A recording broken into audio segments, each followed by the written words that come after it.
आप सुन रहे हैं एजी एंटरटेनमेंट की धमाकेदार प्रस्तुति। डीजे कंचन राज सवारे सवारे बछवाना छवाना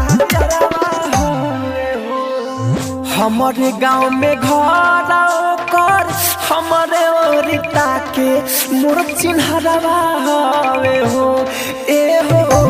हमारे गांव में घर कर हमारे ओरिता के मोर चिन्हरवा हवे हो मोर चिन्हरवा हवे हो ताजावर सवारे सवारे बछवाड़ा मोरैयारवा हवे हो कि जावर सवारे सवारे बछवाड़ा मोरैयारवा हवे हो ए सखी एजी रिकॉर्डिंग स्टूडियो। कि जावर डीजे कंचन राज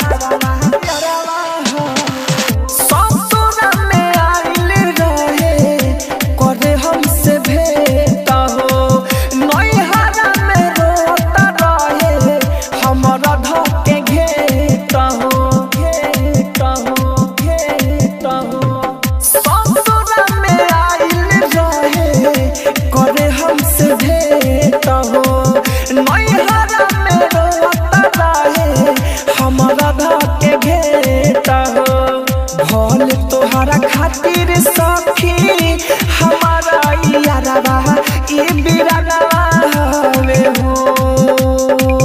भोले तोहरा खातिर सखी हमारा यारवा ई बिरनवा हवे हो हाँ बिरनवा हवे हो तजवन सवर सवर बछवाड़ा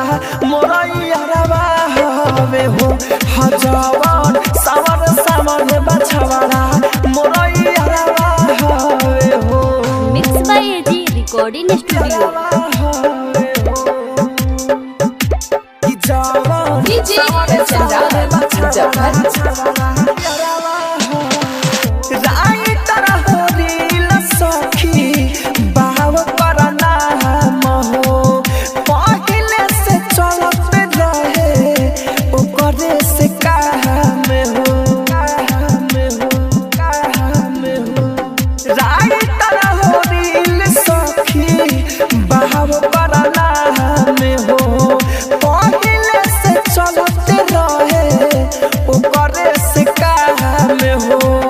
राहुल राजधानी मानी हमारो कहनवा उनियारवा हवे हो